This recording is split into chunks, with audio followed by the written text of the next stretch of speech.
What is leadership? How do you lead? How do you influence other people towards a common goal? Well, how do you identify this common goal, yeah, as a leader? How do you bring about social change? How do you make a difference? What core values is your passionate founded upon? How does an ideal world look like for you? What problem would you like to solve? What are the things you've liked to do as a child, perhaps in high school or previous experiences? Well, today we're going to um, talk about leading from within. Welcome and thank you for joining. My name is Panashen Lovu, and I am your instructor for the Personality Development in Leadership course. Today we are going to be talking about leading from within. This is our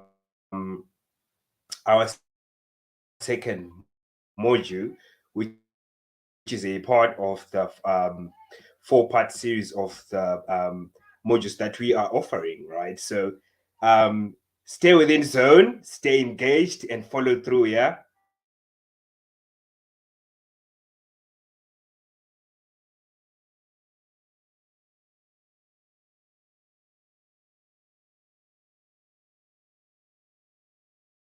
So here is a quick overview of the leading from within module. How do you really lead in a way that inspires someone? How do you lead in a way that goes beyond giving instructions and giving direction for what needs to be done? How do you lead in a way that brings about real change, in a way that inspires people to start taking action on their own, be without being told what to do? Let's talk about it here, leading from within. So, in this module, we are going to explore four discussion points. One, how can I lead from within? Two, understanding yourself as a leader, right? Three, the function of leadership. Four, developing the skills to lead from within. So, we're going to start by talking about how you can lead from within. But before we explore it, right, I would like for you to take your journal and write down the thoughts that come as we go through this course, yeah? Write down all of your thoughts, yeah? Right. So, we're going to start by talking about ways you can lead from within. How do you lead from within? How do you lead in a way that inspires? Hmm. I once asked another friend of mine here in Zimbabwe. He is, well, yeah, is a change maker. And I asked him the difference between, I know it's a bit out of context, but I just want us to think about something, yeah? The difference between leadership and politics, right? How is that different? Because I think we generally tend to merge the two, right? And his answer was really simple yet interesting. And he said to me, politics is all about positions. Now, I'd like for you to listen to this part. Leadership is what comes after the politics, right? Let's say you're campaigning for a political position, right? And you manage to secure the position, right? Leadership is what comes after you have secured the position. It is what comes when you start delivering on your values, when you start delivering on your proposition. And that is really interesting for me. That brief, interesting conversation that we had. So it made me think about um, the intersection that is there between true leadership and positions.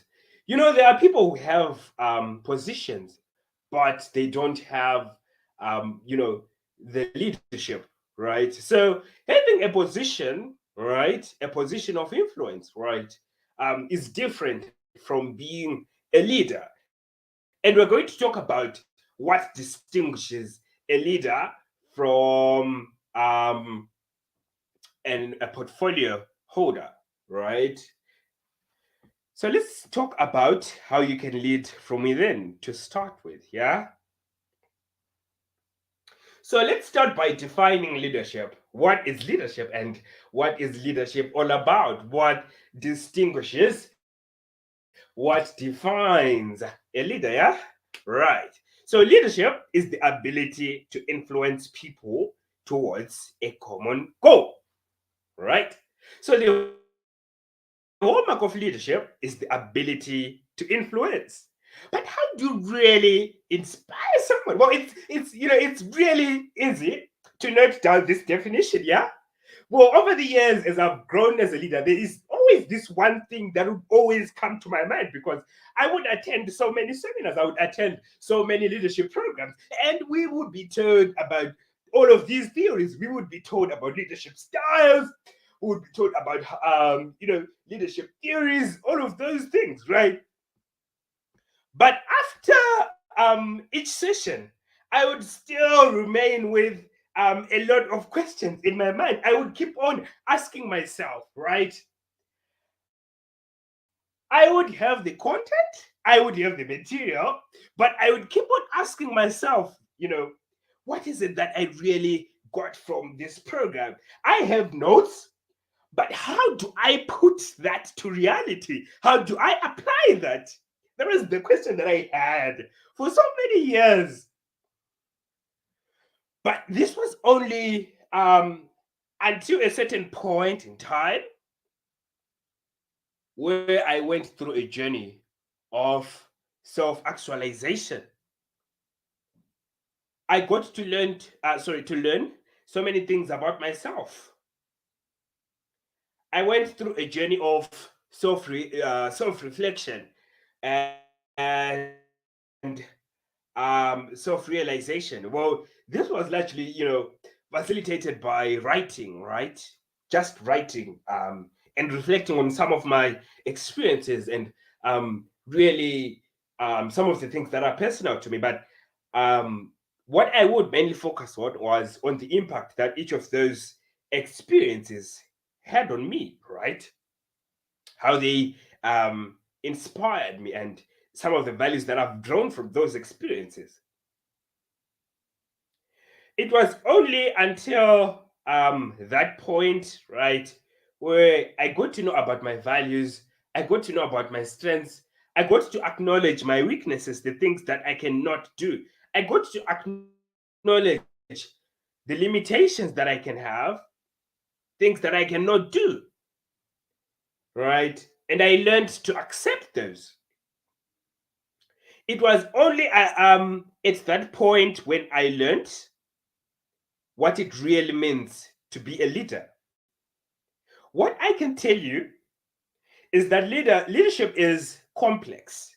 Leadership is a process and not a destination, right? Leadership is more than giving someone an instruction, a directive to do, because you've got to be engaged in that task. Remember, in the first module that we had, we talked about the different sizes that you have. We talked about your values, one. We talked about your qualities. We talked about your interests. We talked about your relationships. We talked about your unique worldview, yeah? One thing that I would love for you to remember as a leader, as you walk away from this session, yeah, is that when you are leading, acknowledge that you are leading another person who has got their own values, their own interests, their own qualities, their own worldview, their own strengths, and their own weaknesses. And meaningfully engage them. Seek to understand them. Seek to understand what drives them. Seek to understand what pushes them. The role of leadership is not to only get things done, but it is to create an environment of possibilities, as you will note. Right. Let's go back to defining leadership. How do you really influence someone? Connect with them, establish a relationship with them, understand them, engage them. Okay? So remember, in order to influence others, you must know yourself and develop a vision plan of how you will influence others. Trust is the foundation of building teams. Okay. As you will note in the next topics that we're going to discuss here, trust. So you cannot build trust if you don't understand yourself. Why do I say so? Other people can only trust you if they feel like they know you, they understand you. Right? So, what I'm trying to say basically here is that leadership starts with self awareness. And this is one of the reasons why we put the self awareness module um, as the introductory module to this course. Yeah? Let's move on. Yeah?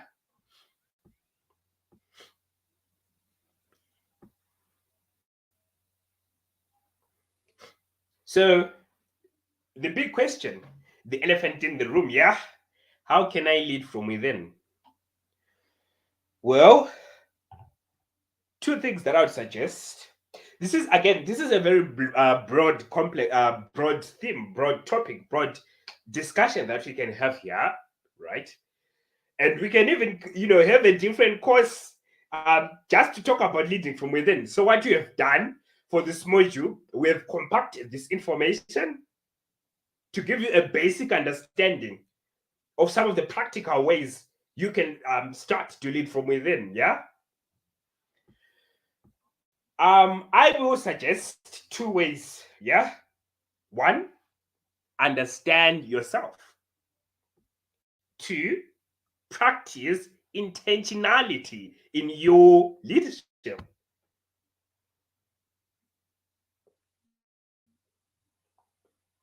So, as I've said, I think we've just touched on the importance of understanding yourself. Yeah. Why is it important to leadership? And as we are talking, I'd like for you to write down some of the reasons you think it is important, right? Some of the reasons why you feel that it is important for you to understand yourself as a leader. Write them down in your journal. Write down some of the ways you feel that you can practice. In what ways can you practice intentionality in your leadership, right? Again, we have said that leadership is a process and not a destination. Embrace the mistakes because they are unique um, learning opportunities, right? And you get to do better going forward, right? So let's think about it. I'd like for you to think about some of the ways through which you can practice that intentionality before we move on. Yeah, right. Leadership is defined as the ability to influence, right? So let's talk about self awareness, the importance of self awareness. Yeah, right. So, self awareness, do you understand yourself? How do you respond to your shortcomings, to your strengths, and to your weaknesses? How do you respond to that? Well, do you have the courage to lead in accordance with your true and personal values? This is the ethos, this is the core of leading from within. Do you have the courage to lead in accordance, right, with your true and personal values? All right. In accordance to that, do you have that courage? You can only lead in accordance with your true and personal values. First of all, if you know these values, right? Secondly, if you understand these values. Thirdly, if you embrace these personal values. This is the ethos. As I've said, this is the core of leading from within. Can you lead in accordance with your true and personal values? We talked about values last week, yeah? The importance of values is that they give you a guiding framework for each and every thing that you do, each and every situation that you engage in. You use your values as the basis. As you walk away from a specific situation, you would normally ask yourself, did I waste my time doing this? Did I benefit anything from this? So, what do you use to measure that, to weigh that? You use your values. So, this is something that we can apply to leadership, whereby, right, you lead in accordance with your true and personal values. What are some of your personal values? I'd like for you to go back to some of the notes that you wrote last week when we reflected on values. Yeah, go back a little and look for the space where you wrote um, your values. Could be peace, it could be excellence, it could be growth, it could be family relationships, all of those things. I'd like for you to look at those and think really how can some of these values connect to leadership. Some of my personal values are peace. The other personal value that I have is joy. The other one is humor. The other one is happiness. The other one is relaxation. Yeah. I'd like to give a personal example. So, how do these values connect to my leadership style? How do these values connect to my leadership? Well, as we're going to understand, we're going to talk about branding, personal branding, in a few weeks. Yeah. But I'd like to talk about this briefly. My personal values, as I've said, peace, happiness, joy, humor, they are a unique part and a unique basis of my leadership approach. Actually, of my purpose. My purpose as a leader, my reason for doing things as a leader. I think during the introductory session, yeah, we talked about. I think I had the opportunity to speak with Vidi, where she was asking some personal questions, yeah, so that we could get to know each other. Me as an instructor and you, as the student, yeah.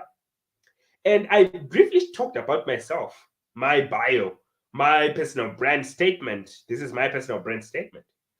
I am a budding social entrepreneur, passionate about supporting people to realize their innate potential. The focus of my mission is on providing access to information, right? And helping people to attain the attitudes they need to thrive. They need to realize their unique strengths and embark on that journey to self realization, and ultimately self actualization, right? So why is all of this important, right? All of this is important in that I am a social justice and inclusion activist. Everywhere I go, whatever platform I get to speak, this is the message that I carry. Inclusion, inclusion, inclusion. This is my story. This is the banner that I carry everywhere that I go, everywhere I go, on whatever platform that I get the opportunity to speak. I always talk about inclusion, social justice, inclusion, social justice, inclusion, social justice. Why is all of this important? If everyone is included, if there is justice for everyone, it means that everyone will be happier. And when everyone is happier, what do we get? we get peace.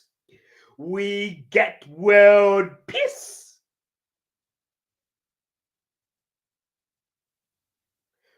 What is the benefit of this peace? It means that problems are minimized.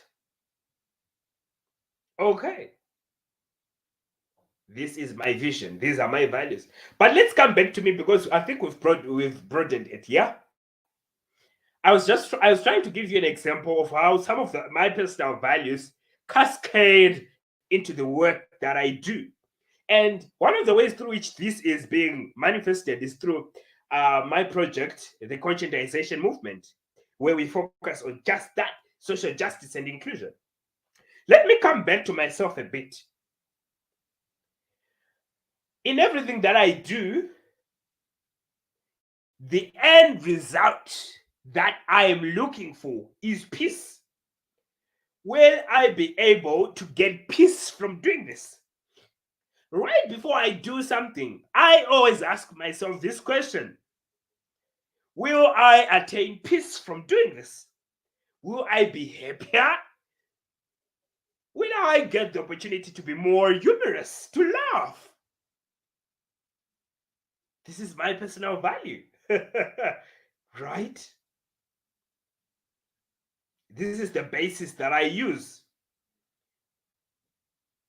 And this is cascaded. And this is even, one of the reasons why we are having this course right now, right? I'm an intern at One Livelihood, and I work on so many projects, and this course is just one of those projects. Yeah. One of the reasons why I love doing this course is because it connects to my personal values. Right? Back in high school, I wasn't confident, and I didn't have so many friends. I would say in primary school, I was always that student who was always looked down upon. I was the joke of the class. And that also affected my studies, right? Okay. But when I went to high school, like I said, right? Like I shared before, I had the opportunity to go to this field trip where we danced. Oh my God. We danced.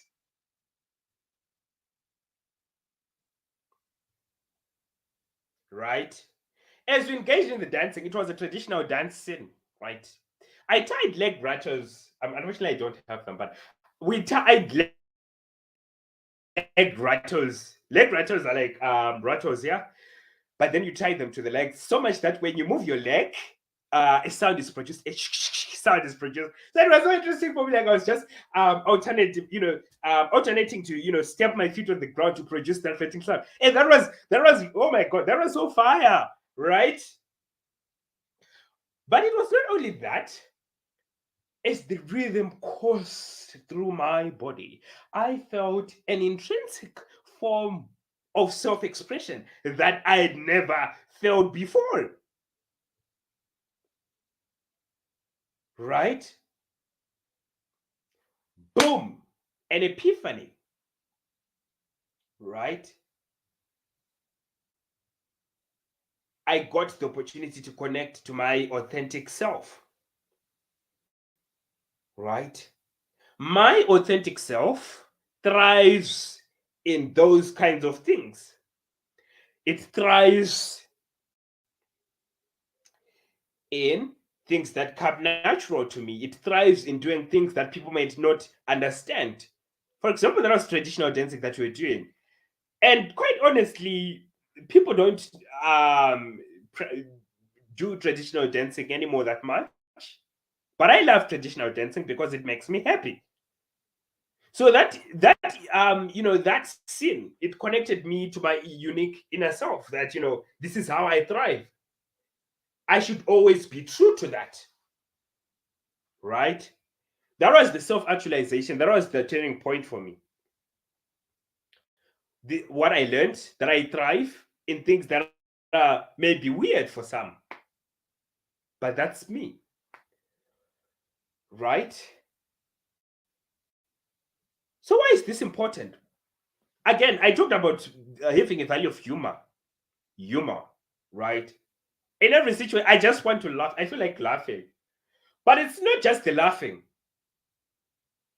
It's feeling free. It's feeling like a free spirit. It's following the beat of my own drum. I want to show you how this is cascaded into my work. Now,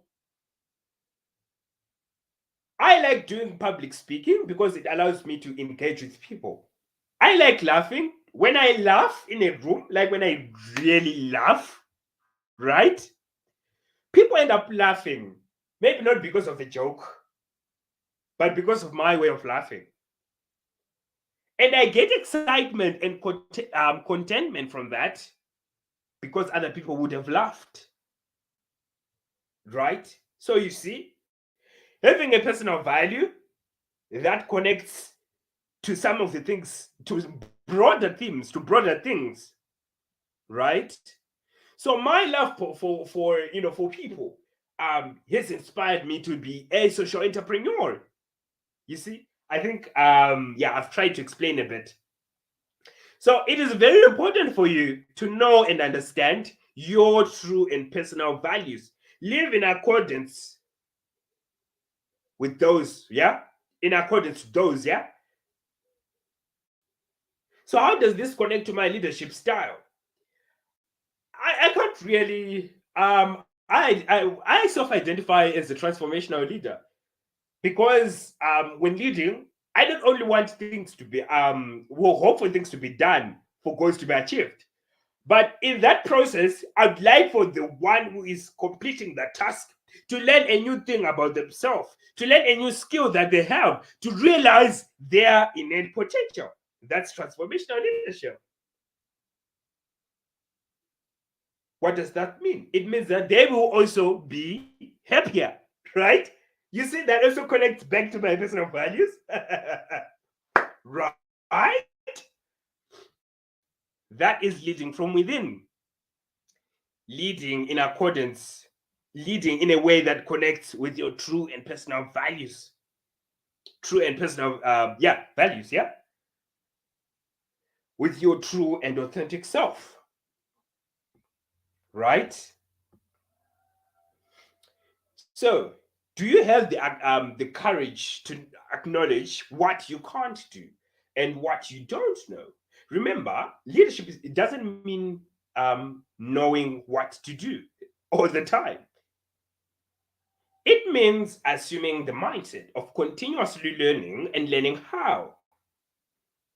And that starts by acknowledging what you know and what you don't know. Again, here, vulnerability is important.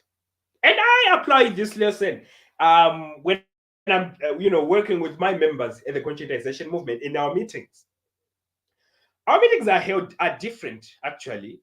It's different from that boardroom setting. Even some of the meetings that we have here at Swan, I love that the fact that um, when the meeting starts, right, it's not just about being told, okay, intern Panase, you've got to complete this task by this date. No, we actually engage in discussion and we talk about things that work and things that don't work. I ask for feedback from my supervisors, and they also give me, they give me that feedback. They also ask me what I think, and I share my thoughts with them. And bam, we improve our project, we improve our work. Right? That is leadership. The role of leadership is not to dictate terms. The role of leadership is the process, really. A process that empowers the person that is engaged, that is involved in the task. A process that enables goals to be achieved. Right? So I was talking about our approach even in the conscientization movement. When we get in a meeting, right? When I'm talking to my members, I'm not going to go there and say, right, guys, we must do a project. We are headed towards the global eco-faction on the SDGs, like what we did last year. I want you to do this. I want you to do this. I want you to do this. Right. End of meeting. No. No. We actually sit down with the members and we start to discuss. Guys, we are headed towards the Global Week of Action on the SDGs. What do they mean? What activities can we do, right, to increase awareness of the SDGs, right? To make sure that we come up with a campaign that inspires everyone to start acting on the SDGs. And there you go. There you go. Members start to come up with ideas. What projects can we do? And as we're going to a successful program with, a conference, with a discussion on the importance of peace, with webinars, with so much. That's impact. Leading from within leads to impact because you are leading in a reflective manner. You are caring. You are not just imposing things. When you are a leader and you engage people in that process, right? You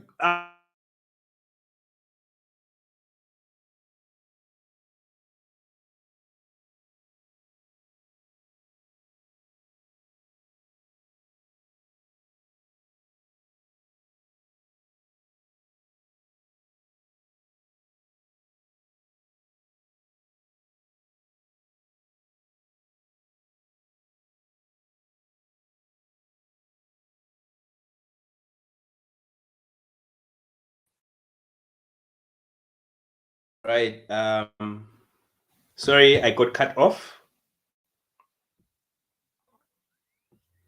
Right. So, as I was sharing, right, that when you are a leader and you start engaging people in that process, right,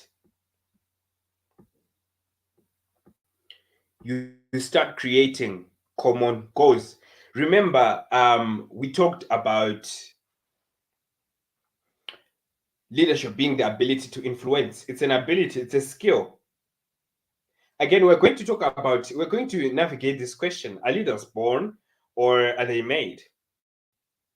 But again, coming back to what I was saying, a common goal, right?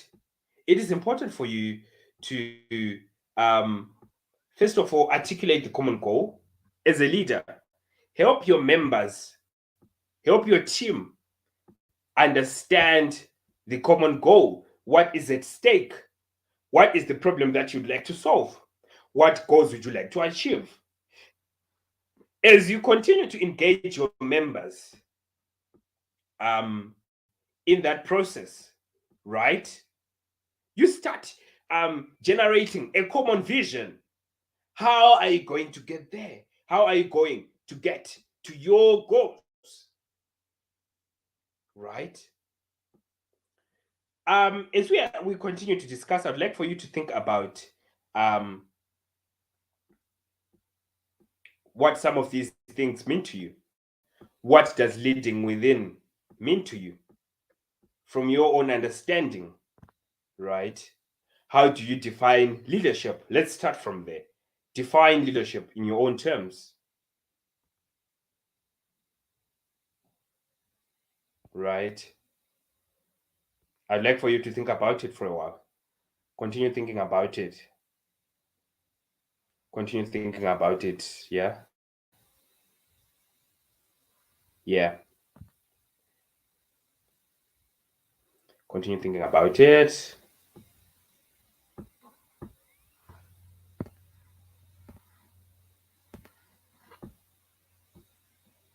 What does leading from within mean to you?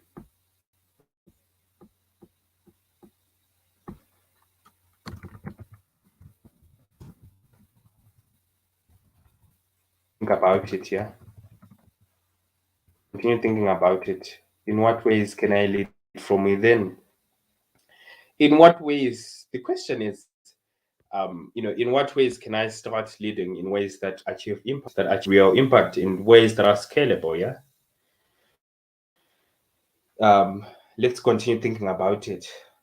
Continue thinking about it and continue to write down some of these ways and what they really mean to you, right? So, as I've said, it means assuming the mindset of continuously learning and learning how. So, when you attend a meeting, when you are going to that meeting, right, you're not going there to just talk about the things you know, right? Go there, attend that meeting with also a mindset of not knowing, so that you learn more from your members, because everyone is unique and special in their own way. You understand? Yeah. Everyone is unique and special in their own way. Let me go back to my story a bit. One of the things that was really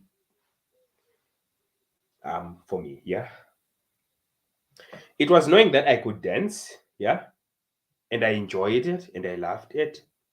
But remember when I talked about traditional dance no longer being embraced by so many people because they feel that maybe it's backward, you know, for them, yeah, that's their own opinions, yeah, and then they don't like it anymore. For me, it was also realizing that, yeah, okay, so many people don't like dancing. And also, it's not really a societal, let's get to this. It's not really a societal expectation to have someone who is as young as I am having an interest in traditional dance. It's something that's expected of older generations, right? So for me, it was also realizing that I love doing this.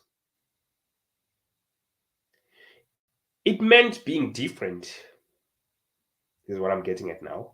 It meant being different because a lot of young people don't like it. It meant being different.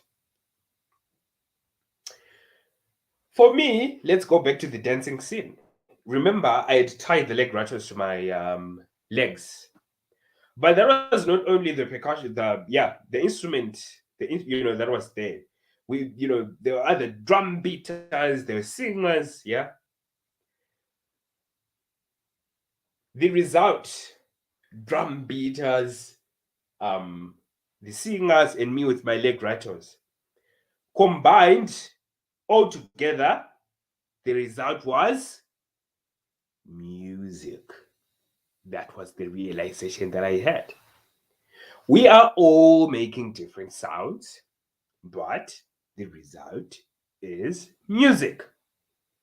It made me realize that different people can come together, blend their different and constructing views, come up with a one strong blend made up of diverse ideas, come up with one strong vision.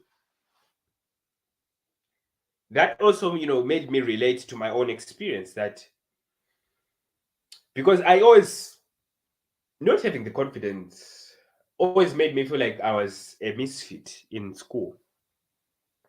So it was coming to that realization that I'm contributing to the music here.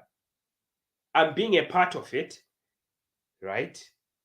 It was that realization that no, being different doesn't make me odd, doesn't make me a misfit. It means that I belong because I am different.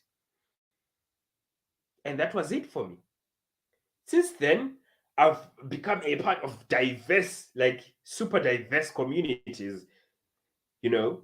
And even, in the conscientization movement, we are emerging as a diverse community, with people from diverse, locations, people from diverse cultural backgrounds, people from diverse professions and trades, right?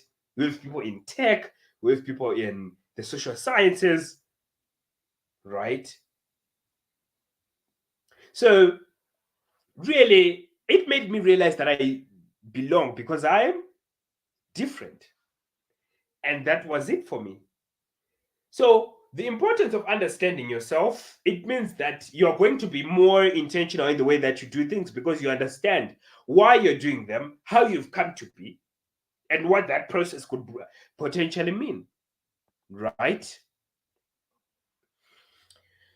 So it also means that your values and the practice of your self leadership are the foundation of your approach to leadership, right? Let's talk about practicing intentionality in your leadership. How can you be more intentional in your practices, in the way that you do things, right? Let's talk about it for a while. How can I practice intentionality? Panache, you are talking about intentionality here. What does that really mean? You know, how can I be more intentional in the things that I do and in the way, um, in my way of doing things, right? What do you really mean? So I'd like for us to look at the different sides of a person's personality and how that relates to leadership. That's what we're going to be doing. So you see why we were talking about self-awareness in the previous course, right? So we're going to touch on the different aspects really, of leadership, right? One, we're going to talk about personality. How can you practice intentionality in your leadership, right? You need to understand the different, um, aspects or things that call for your leadership, opportunities to apply your unique leadership thought. So we're going to talk about personality, we're going to be talking about actions, and we're going to talk about, the context, the situation, right? And we're also going to talk about the decision making process. How can you be more intentional as you imagine those? And how can you be more, um, how can you lead from within? Let's start by talking about personality. What is personality? Personality can be understood as the unique thoughts, feelings, and behavior that manifest your inner self. Remember, we talked about navigating your inner self in the previous course when we talked about the different sides to you. So, your personality, when we're talking about your personality, we're talking about the unique thoughts, what you think, how you feel, and the behavior, the way of doing things that manifests your inner self.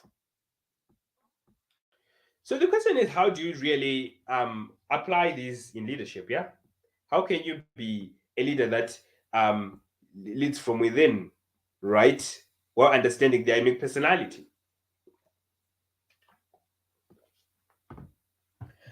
I believe that your personality, right, is one of the ways through which leadership manifests from within. Is the point of departure, your personality. So, how do you lead from within? It means, right? How do you, connect your personality to your leadership, right? That's the, golden question, yeah. So, why is it important to you for you to understand your personality? First of all, let's talk about, um, the other aspect of leading from within. Leading from within means applying positive moral values of honesty, selflessness, and peace in your thinking or your thoughts and way of thinking, and ultimately your way of doing things. Remember how we talked about value based leadership involving understanding why you're doing things or why you would like to do that, right? And before doing that, asking yourself if that action will contribute to peace, inner peace, and outer peace, and your values, which we also identified in the previous module, right? Help you. Um, so all of this requires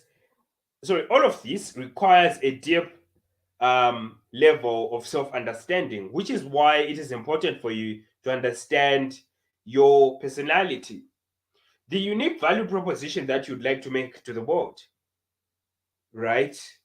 The unique value proposition, right? The unique, um, yeah, the unique approach to leadership that you'd like to introduce to the world is connected to your personality. So it's important for you really to understand yourself. This is the only way you can lead from within. Remember how I gave examples of my personal values, how those values came to be, what I've made of those values, and how I implement that in my leadership. This is one of the ways I believe I'm leading from within, because I'm using my personal values as my basis for doing things. So we're talking about practicing intentionality now. Practicing intentionality is all about understanding your reason for doing things. When you become more intentional, you are driven by an inner drive. This is what it means now. Practicing intentionality, right?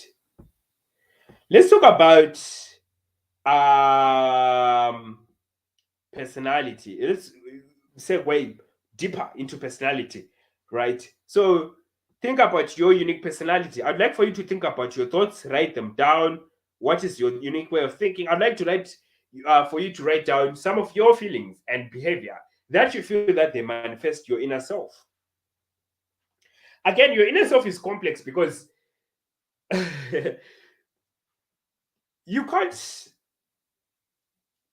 um, contain yourself to a tick box or just one statement, because you are way more than that. Yeah, yeah, right. So I'd like for you to think about that. So let's talk about personality types a bit. Well, to uplevel this a bit, we're going to look at the disc model, right? I'd like for you to refer to Swan Livelihood's Instagram page, to our Instagram page, and check a post that we recently made on the disc model.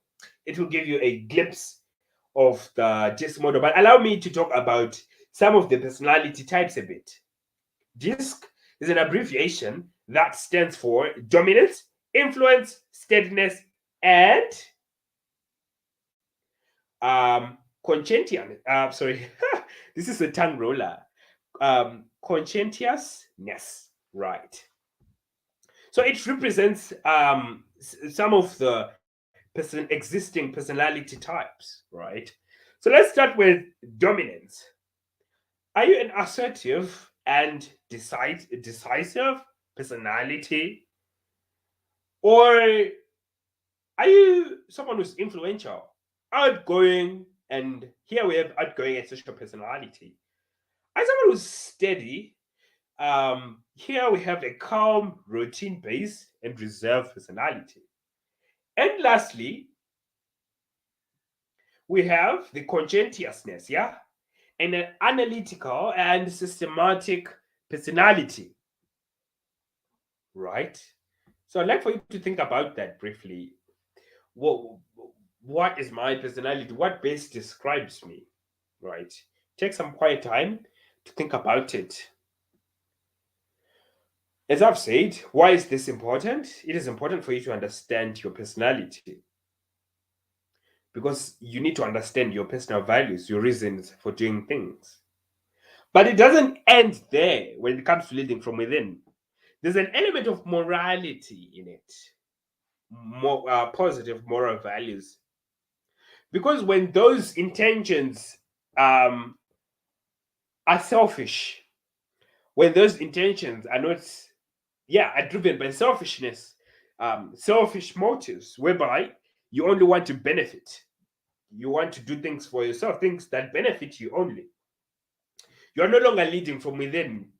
You're no longer leading, right? You've stopped being a leader right then, right? So there's an element of morality, positive moral values, things like honesty, um, things like love, tolerance, things like peace, things like being selfless. Things like doing things for good, just that. Let's go to actions. Are you acting selflessly? This phrase, be the change you want to see in the world, I think we've heard about it so many times. But what does it mean, really? It means taking that action you believe is much needed for the change you envision. This is one of the ways in which you can practice intentionality. Practice intentionality in your actions. Before doing something, think if this something connects to your inner values and if it is going to help you um, do something for the benefit of humanity. This is how you can practice intentionality in your actions. Thirdly, you can also practice intentionality in a specific context or situation. Ask yourself this question. Did you actually carefully think about something before doing it? Is it somehow connected to your core values? Right? Becoming more intentional as a leader. Let's go to the fourth and last aspect. Areas where you can become uh, more intentional. Yeah, decision making. I remember um, we talked about this, right? Um, decision making, yeah, decision making. How can you become more intentional in your decision making, right? I'd like for you to think about it for a while. How can you become more intentional? How can you make decisions that are intentional? How can you lead from within when making decisions? Well, the first step is to think about how that connects to your personal values. Yeah, why you're doing it, the why part. Because I think one of the pitfalls is doing things for the wrong reasons. And sometimes you can do things for the wrong reasons without even knowing that you're doing things for the wrong reasons. So the first thing is really to understand why you're doing things. Be clear on that, right? Understand why you're doing something, right? So let's go to decision making. Yeah, think about it. How can you become more intentional in your decision making? I'd like for you to write down some of the things that you're thinking.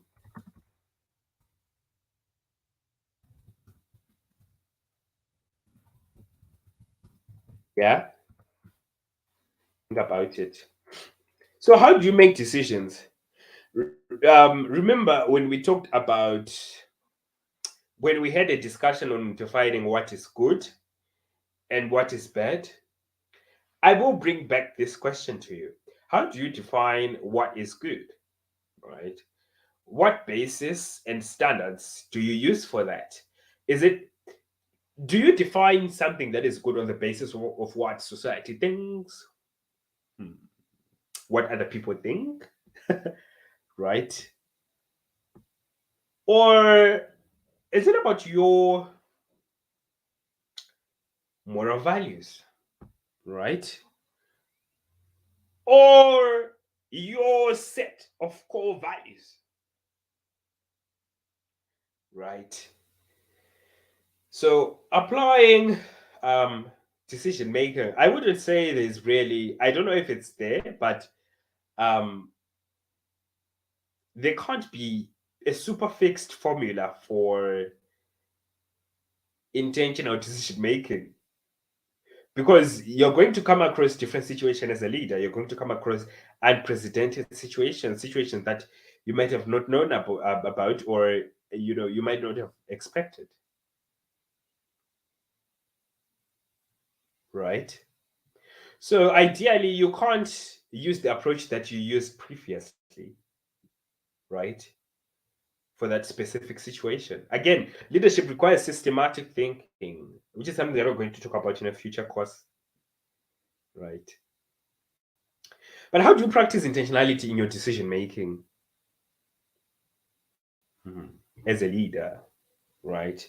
So, as I've said, it means asking yourself, um, all of these questions as you are leading.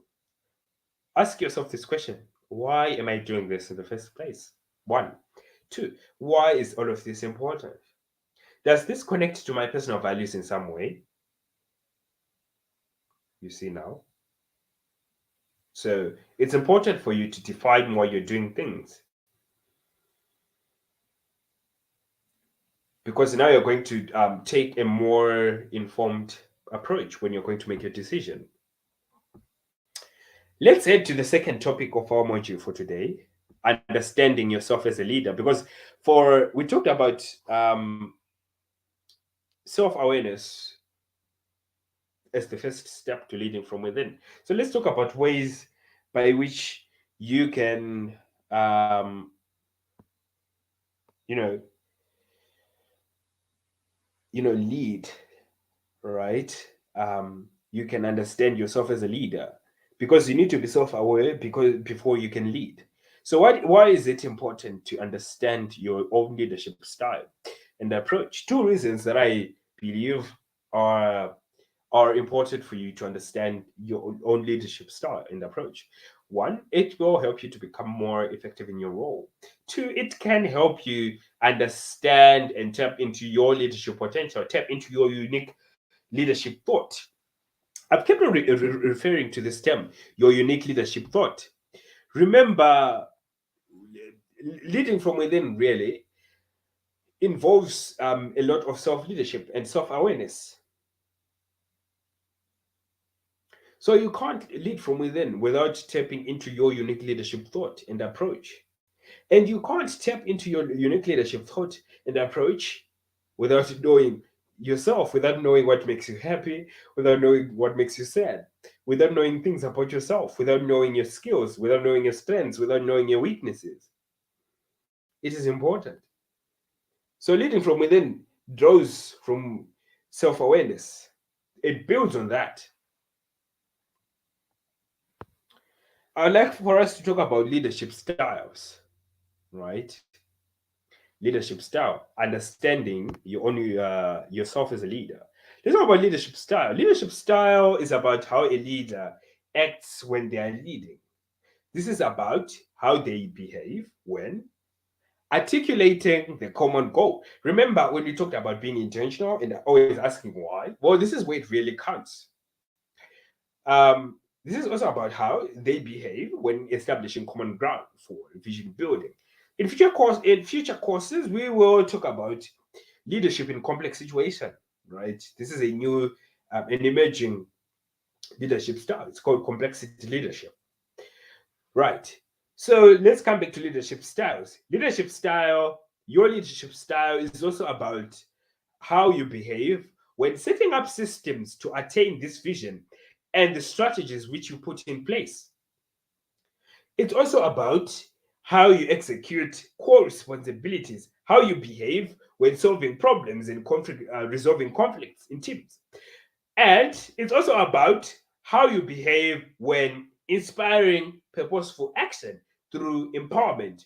For example, through mentorship, guidance, and directing and management. So these are some of the ways through which you can empower your team, right?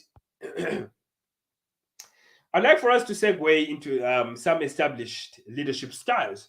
So we're going to categorize established leadership styles using Hazis and Blanchard situational leadership model, which was published in 1969. Situational leaders emphasize, okay, situational leadership emphasizes that a leadership's ability, right? A leader's ability, sorry, to lead is affected by the situation or context. But today we're not going to dive into this. We're going to explore the most common leadership style, right? The most common leadership styles at a glance using this model to categorize them. The first category that we're going to look at is the leaders who tell people what to do. This is category number one, right?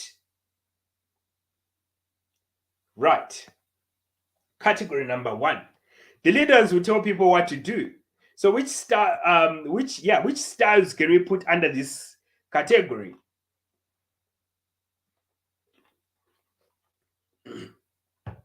we put the autocratic or dictatorship, right? The leaders will tell people what to do. Leaders will rule with an iron fist. I am the leader, and I tell people what to do. My word is the law.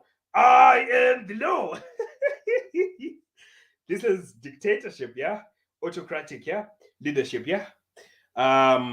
So these are the leaders who rule with an iron fist, right? My word is the law. They make all the decisions and command everyone to obey them and do whatever they want.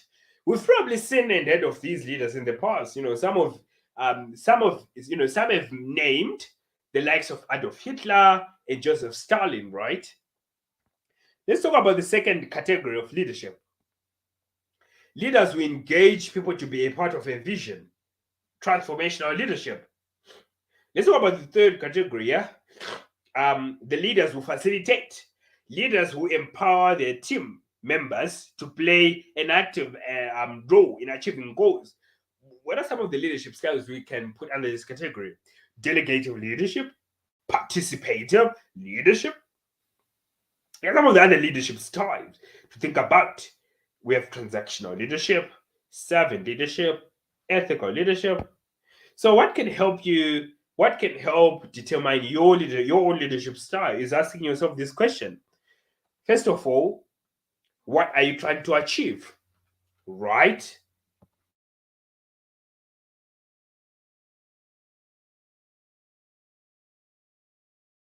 This is always the first question. What are you trying to achieve? What are your goals in leading people? Is it fame? Is it popularity? Is it power? Or the aspiration to help other people, right?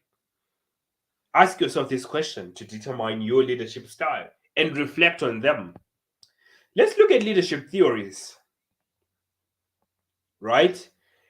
Here's the question. Are leaders born or are they made? Is one a leader by nature or do they work to become one? In my opinion, leaders are born and they are made to, right? They're also made, right? You can be born as a leader. How are you born? How is one born as a leader? They are born as a leader, in that they have the natural qualities and the natural skills. They have the natural stage presence, for example, things like that. When they stand up to speak, people have a natural tendency to listen to them. Those are born leaders. But leaders can also be made. Leaders can also be made by personal experiences, for example. Leaders can also be made, they can also be trained, for example. Some people are born with just an interest to say, I just want to become a leader. It doesn't mean that you are a lesser leader comparing to someone who was born a leader, because there really isn't a defined scientific formula for us to measure that, right? Except for the ongoing discussion in social science spaces and things like that. But really, the impact that you make as a leader is something that's supposed to be your ultimate focus, right? Let's come back to the leadership theories. The first leadership theory that we're going to talk about is the great man theory. According to this theory, leaders are born and not made. Okay, leaders are born. Let's end it. Let's end there. Yeah? Let's talk about innate traits. So theories, ideally, when you have a set of theories, they can have contrasting views, right? This is the scholastic aspect of it. Theories are different ways, different opinions, different ways of seeing things, different ideas, different views. So when you're someone who's looking at theories, right, I would advise that you look at all the theories, listen to what they're saying, and apply your unique voice, your unique thoughts.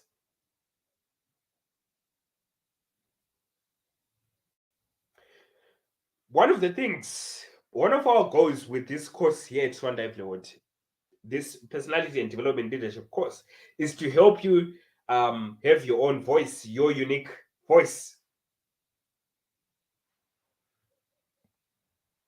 Right. So according to the great man theory, leaders are born innate traits such as confidence, charisma, and intelligence. The second leadership theory is the behavioral theory. According to this theory, certain experiences develop one into a leader. Thirdly, the trait theory. This theory is quite different to the great man theory. However, the only difference is that it focuses on certain traits or attributes. According to this theory, natural personal qualities define or make one a leader. For example, their personality, communication, and organizational skills. So, as I've said, it's quite similar to the great man theory. However, it's different in that it focuses on certain traits. For example, if someone has got good organizational skills, or for example, if someone is an excellent communicator, that is one specific skill. Or maybe they have a combination of skill.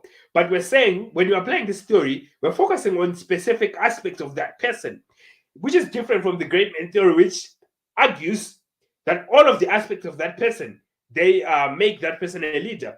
We talked about identity being multifaceted, it not being about your skills only. It being the different sides of you. So the great man theory embraces the different sides, while the trait theory focuses on one aspect.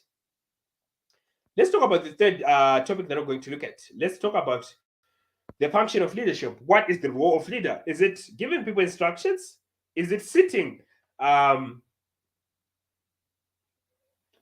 is it about titles? Is it about being respected? No. The function of leadership is team building, right? Managing those teams. The function of leadership is creating that environment of possibilities to attain those goals, defining the vision.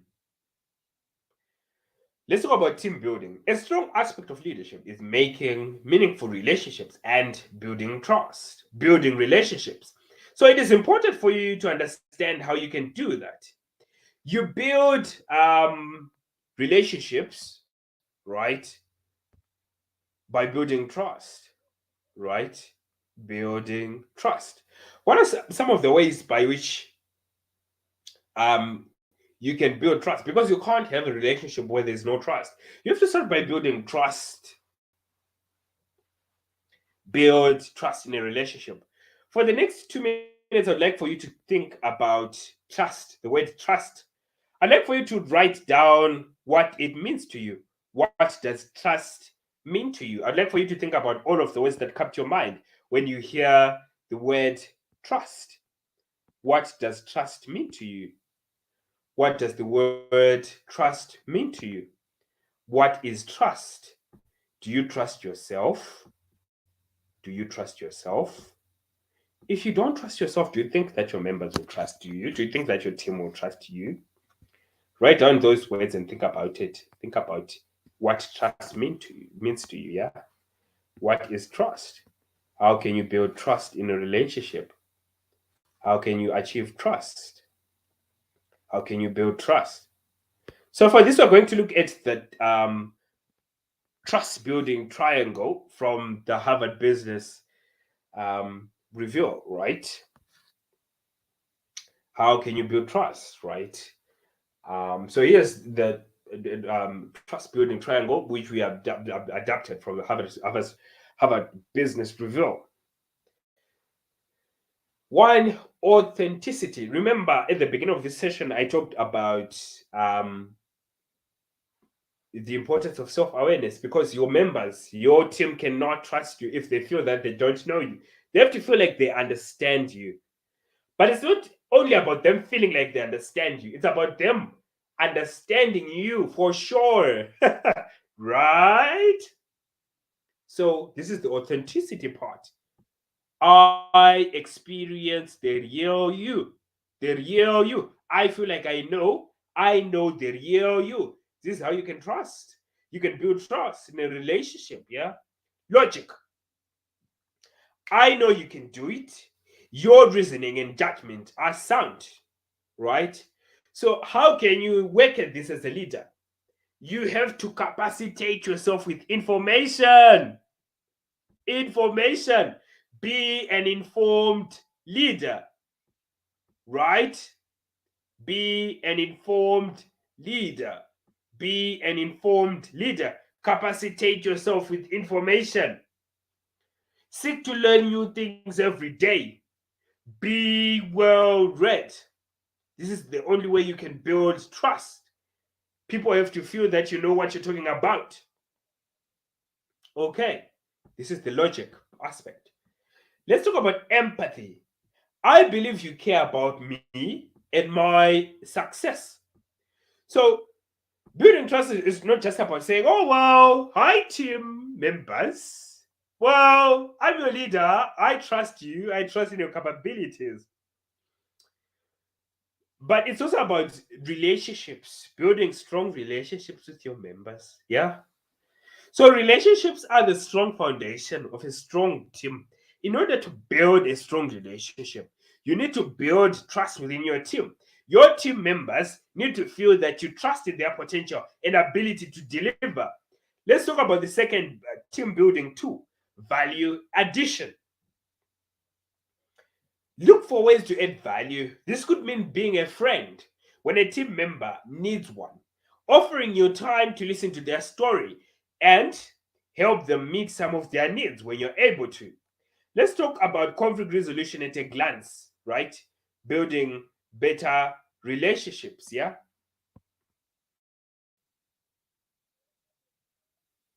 For this, we're going to use the conflict triangle, right? Which talks about the reasons, the causes of conflict, right?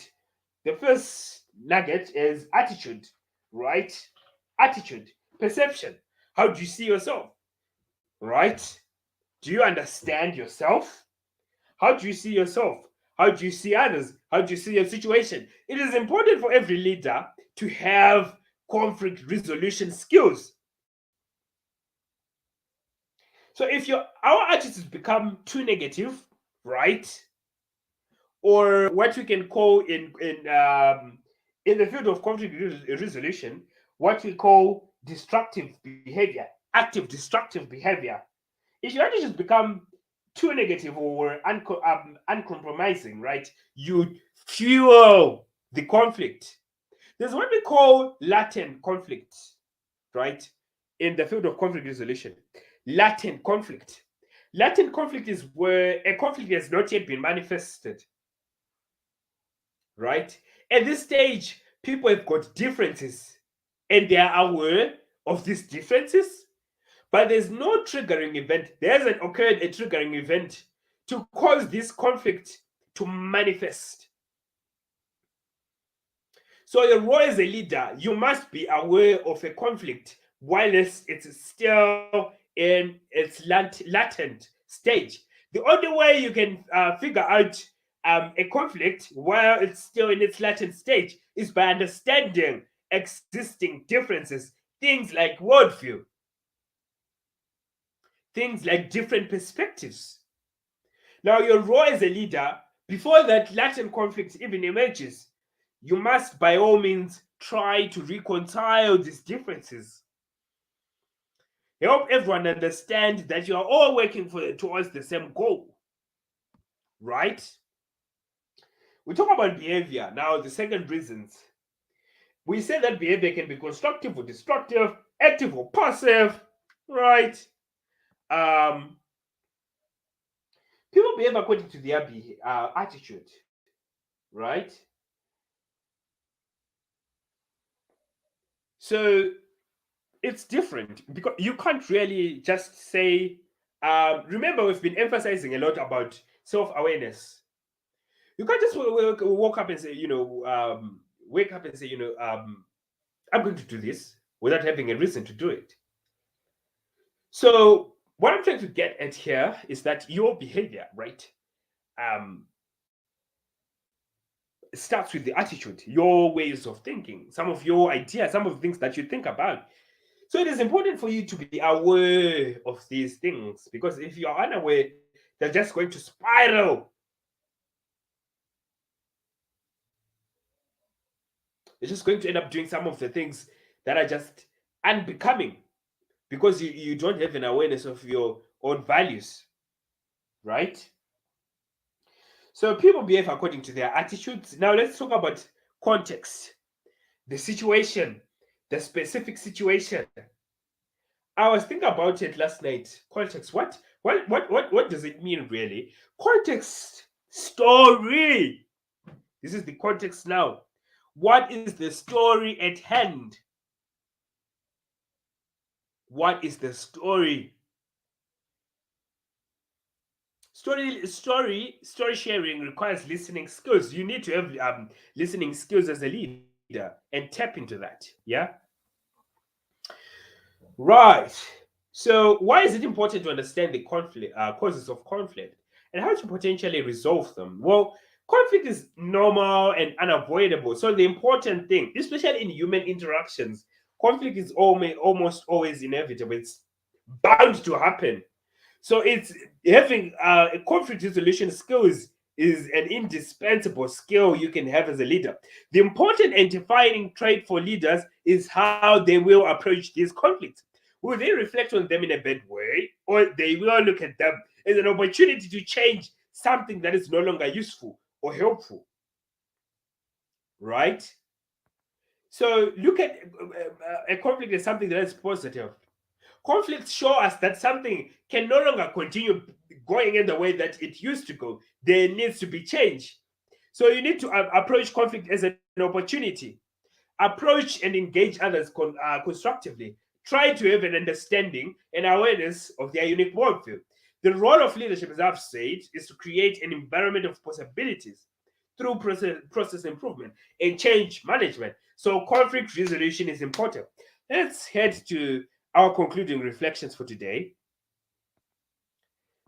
So you might say, Panache, today we talked about leading from within, right? So now, as you leave this course, I'd like for you to develop the skills. Develop the skills for leading from within. How can you develop the skills to lead from within? You can develop the skills to lead from within by reflective practice, by applying experiential learning, learning from experiences, taking in each experience as it comes as a unique opportunity and reflect what could we have done better. Coming back to reflective practice, you have to tune in into something that you feel that it puts you in your zone. It puts you into your unique zone. You feel like yourself when you're doing this. That's a reflective channel, yeah? Tap into that. You will learn many more things about yourself. Lastly, you can develop the skills. One of the skills you can develop to lead from within is the effective communication. Effective communication with self. One, through reflection, yeah? Effective communication with others. This is the second component to it. How did you develop effective communication with others? You develop effective communication with others, not just by listening just to respond. No, you need to listen for understanding. When you're engaging in a conversation, try to understand really what the other person is talking about, why they're potentially talking about this way, what is driving them to talk about it this way. So it is important for you to not just listen, but to listen for understanding. And before rushing to conclusion, when listening, right, try not to impose your own opinions. Instead, reflect on what the other person is really trying to say. Right? This is listening for understanding.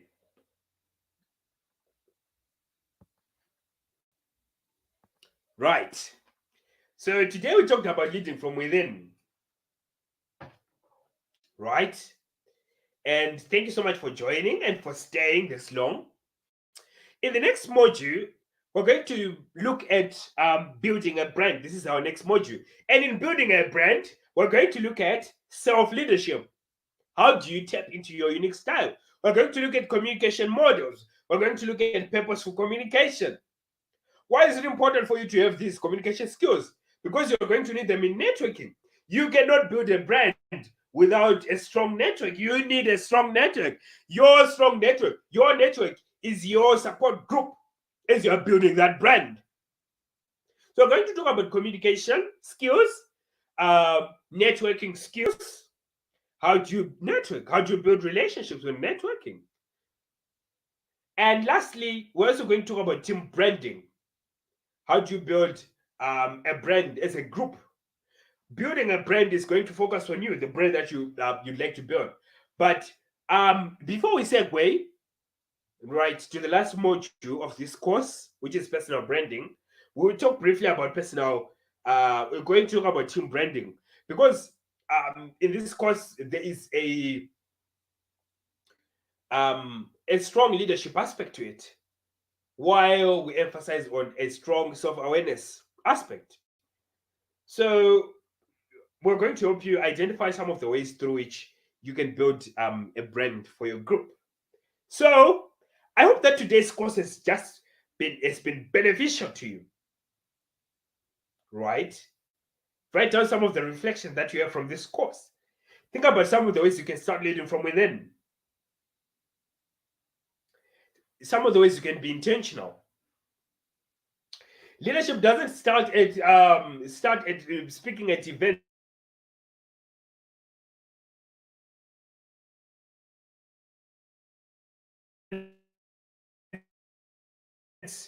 or doing programs, doing projects. So it is important for you to recognize the value of the work that you're doing. Something as small as picking up litter, that's leadership. That's where leadership starts. Yeah, leading from within. Leading from within. Yeah.